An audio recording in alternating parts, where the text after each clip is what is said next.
नमस्कार साथियों। तो सबसे पहले आज होली का त्यौहार है और आप सबको ढेर सारी शुभकामनाएं। आपका होली का जो त्यौहार है अच्छा बने। बहुत समय से इंतजार कर रहे थे, बहुत सारी पहले यूट्यूब पर बहुत सारी वीडियो डली हुई थी। जल्दी यार होली से पहले पहले इसका आरआरबी एनटीपीसी ग्रेजुएट वाला रिजल्ट आउट हो जाएगा, लेकिन नहीं आया था। लेकिन नहीं आया है मतलब। और आपको पता है इसकी जो लगभग इसको इस भर्ती को आए हुए लगभग 2 साल से हो गई लगभग। मतलब इसके फॉर्म भराव आए थे सितंबर 2024 के अंदर, लेकिन अभी तक इसका रिजल्ट आउट नहीं हुआ है। बहुत समय हो चुका है इस चीज़ को लेके। घर वाले बार बार पूछ रहे हैं कि यार भैया रिजल्ट तूने एग्जाम पास की भी है या नहीं की है। बार बार पूछ रहे कब आ रहा है उसका रिजल्ट, कब आ रहा है कब आ रहा है। तो यार ये एक बहुत बड़ा प्रेशर है। सभी के घर वाले शायद बोल रहे होंगे आपके। तो पहली बात तो ये है यार आपके, और मेरे को कमेंट भी आ रहे थे कि यार मेरे इतने नंबर है भाई, मेरे इतने नंबर हो जाएगा हो जाएगा। तो यार सभी ये बताओ कि आपके कट ऑफ से 4 से 5 नंबर ज़्यादा है क्या? अगर आपके कट ऑफ से 4 से 5 नंबर ज़्यादा है, चाहे कोई सी कैटेगरी में हो, यूआर कैटेगरी में और ओबीसी कैटेगरी में, शायद इनमें थोड़ी सी कट ऑफ 6 से 7 नंबर तक इंक्रीज हो सकती है। उसका मेन रीजन क्या है, ये रिटाइपिंग हुई थी, इस वजह से थोड़ी कट ऑफ इंक्रीज हो गई। क्योंकि जो दोबारा क्या है, बहुत सौ लड़कों को टाइम मिल गया था, लगभग 1.5 महीने का टाइम मिल गया था टाइपिंग करने के लिए। तो लगभग सबने ही टाइपिंग कर दी। अभी टाइपिंग अगर सभी कर देंगे तो आपको पता है इसकी वैकेंसी थी 8,113 इसकी वैकेंसी थी टोटल। पिछली भर्ती की अगर बात करें, मतलब 2021 में जो एग्जाम लगी थी उसमें बहुत से लड़के बता रहे थे कि यार जो मेरिट लिस्ट में कम से कम मतलब 1 से 2 नंबर या 3 नंबर लास्ट इतनी मेरिट बढ़ी थी बहुत सारे जोन की। लेकिन हो सकता है इस बार इसकी जो मेरिट लिस्ट है ये और बढ़ जाए, जैसे 4 नंबर, 3 नंबर, 4 नंबर, 5 नंबर, यानी 5 प्लस भी हो जाए। कोई गारंटी नहीं है, क्योंकि अब डिपेंड करता है कि वो रिटाइपिंग में कितने बच्चे पास हुए, किन्होंने क्वालिफाई किया। और अच्छी बात है अगर हुए, जिसके अच्छे नंबर है तो वो तो क्वालिफाई कर ही लेगा। लेकिन यार क्या इस रिजल्ट के भरोसे आप बैठे रहोगे? क्या इतने दिन हो गए, 2025-26 की भी एग्जाम्स अब शुरू होने वाले, 16 मार्च से शुरू होने वाले। तो क्या अब ये रिजल्ट अगर इसमें मान नहीं हुए तो फिर क्या करोगे? फिर भी बैठ रहोगे, फिर ये पेपर खराब चल जाएगा, इसमें नंबर कमाएंगे।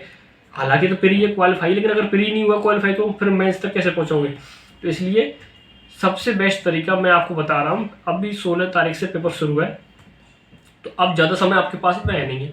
तो मैं एक आपको बेस्ट तरीका बता रहा हूँ कि आप इतने से दिनों में आप कैसे अपने सिलेबस को कवर कर। पूरा सिलेबस तो पढ़ा हुआ आएगा नहीं, लेकिन जो मेन चीज़ें आपको कवर करना है, प्री को क्वालिफाई करना है, बस मेंस के लिए बहुत सारा टाइम है, कोई दिक्कत नहीं है।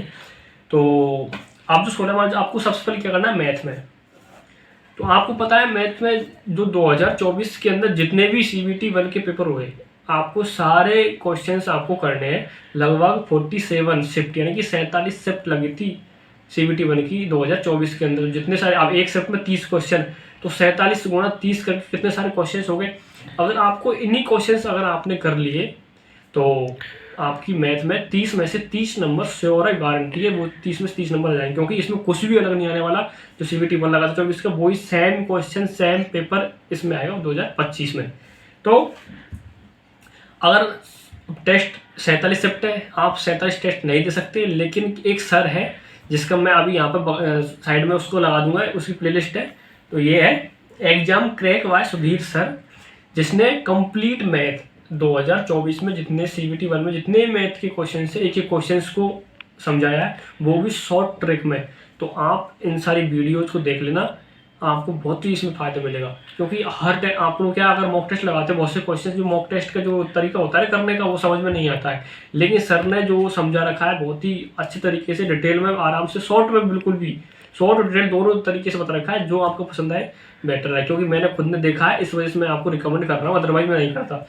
अब बात करते हैं GS के लिए। तो GS के लिए आप कंप्लीट GK तो पढ़ नहीं सकते, लेकिन अगर आपने 1 शॉट पढ़ लिए तो आपके एग्जाम से पहले GK में अच्छे खासे नंबर आपके आ जाएंगे। यानी कि अगर GK 40 नंबर की आ रही है तो आप 25-30 नंबर तक आप ला सकते हो इसमें। लेकिन आपको करंट अफेयर भी पढ़नी पड़ेगी, क्योंकि पिछली बार करंट अफेयर में कम से कम 10 से 15 क्वेश्चन देखने को मिले थे। इस बार करंट अफेयर ढंग से पढ़ लेना भाई, ढंग से। तो अगर GK की अगर बात करें, अगर आप इंग्लिश मीडियम से हो तो परवार सर के 1 शॉट वीडियो डली हुई है हर, चाहे वो हिस्ट्री हो, ज्योग्राफी, पॉलिटी, कोई सी सब्जेक्ट हो, आप इंग्लिश मीडियम से तो उनके लिए बहुत ही अच्छा है। मतलब हिंदी मीडियम वालों के लिए भी अच्छा है, ऐसा कोई दिक्कत नहीं है, वो हिंदी और इंग्लिश दोनों पढ़ाते हैं। लेकिन अगर प्रॉपर हिंदी अभी आपको नहीं पढ़ रही, तो एक सर है जीत राणा सर है, जिसके वन शॉट वीडियो डली हुई है उसके चैनल पे, तो मैं यहाँ लगा दूंगा, आप उसको सर्च करो। वन शॉट है, चाहे वो हिस्ट्री हो, पॉलिटी हो, ज्योग्राफी, हर सब्जेक्ट के। तो आप उन वन शॉट को बस एक एक दो बार देख लीजिएगा। 7-7 6-6 घंटे क्लास उनको देख लीजिए, काफ़ी सफिशियंट है भाई। एक बार पढ़ के देखना, फिर मज़ा नहीं आया तो फिर बोलना, मैं कमेंट करना कि भाई मज़ा नहीं आया लेना। उसके बाद अगर रीजनिंग की बात करें तो रीजनिंग का एक ज़बरदस्त टीचर है E1 कोचिंग सेंटर पे, मैं यहाँ पे लगा दूंगा। E1 कोचिंग सेंटर पूरी प्ले लिस्ट है, 10 से 11 घंटे के साथ क्लास है वो, आप वो देख लेना, आपकी रीजनिंग पूरी कवर हो जाएगी। आप सोचो इसका जो पैटर्न है 30-30-40, यानी कि 30 क्वेश्चन रीजनिंग के, 30 मैथ के और 30 ही जीके के। तो आपने अगर स्कोर कर लिया 70 से प्लस, आपने स्कोर कर लिया, चाहे वो कोई सी कैटेगरी को 70-75 कर लिया। अगर जोन अगर यहाँ पे है अजमेर है या फिर चंडीगढ़, इनकी जोन की हो सकता है कट ऑफ ज़्यादा जाए, लेकिन अगर आप 70 से 80 अगर आपने स्कोर कर लिया तो उसके बाद नॉर्मलाइजेशन भी होगा। तो 70-80 का स्कोर है आपका, सफिशियंट है। तो आप ये सब कर लीजिएगा और आपका इस बार प्री को रोकने से कोई नहीं रोक सकता। प्री मतलब सेलेक्ट, प्री में क्वालिफाई होने से कोई नहीं रोक सकता। और अब रिजल्ट का इंतजार छोड़ो यार, अगर आप इंतजार करोगे तो और मुश्किल होगी, उसको बार बार मन में ख्याल आएगा, पता नहीं होगा नहीं होगा, होगा नहीं होगा। आप मुझे कमेंट में इतना बताना कि यार आपके कट ऑफ से कितने नंबर ज़्यादा है, जोन कौन सा है, कैटेगरी कौन सी है, और मैं हर कमेंट का आपको रिप्लाई दूंगा। और मैंने दिया भी है, मेरी पिछली वीडियो जाके देखना, आप, मैंने हर कमेंट का रिप्लाई किया है, ऐसी बात नहीं है। तो मुझे आप कमेंट कर सकते हो और मैं आपके हर कमेंट का रिप्लाई करूँगा कि भाई आपका कितने चांस है, कितने नहीं है। पिछली बार ट्रेंड को हिसाब के देख के, भाई पिछली बार डाटा मैंने देखा है तो वहाँ किस हिसाब से पास हुए, तो उस हिसाब से मैं आप सबको बता दूंगा कि यार आपका इसमें हो सकता है, नहीं हो सकता। अदरवाइज वो आपकी किस्मत है कि यार होगा नहीं होगा, मैं कोई वो तो है नहीं कि उसका नॉर्मलाइजेशन मैं ही कर रहा हूँ या फिर कट ऑफ मैंने काटा हूँ। लेकिन जो पिछली भर्ती के हिसाब के, ट्रेंड के हिसाब से मैं आपको बता दूंगा कि यार हाँ हो सकता है, इतने पे हो सकता है। मुझे कमेंट जरूर करना।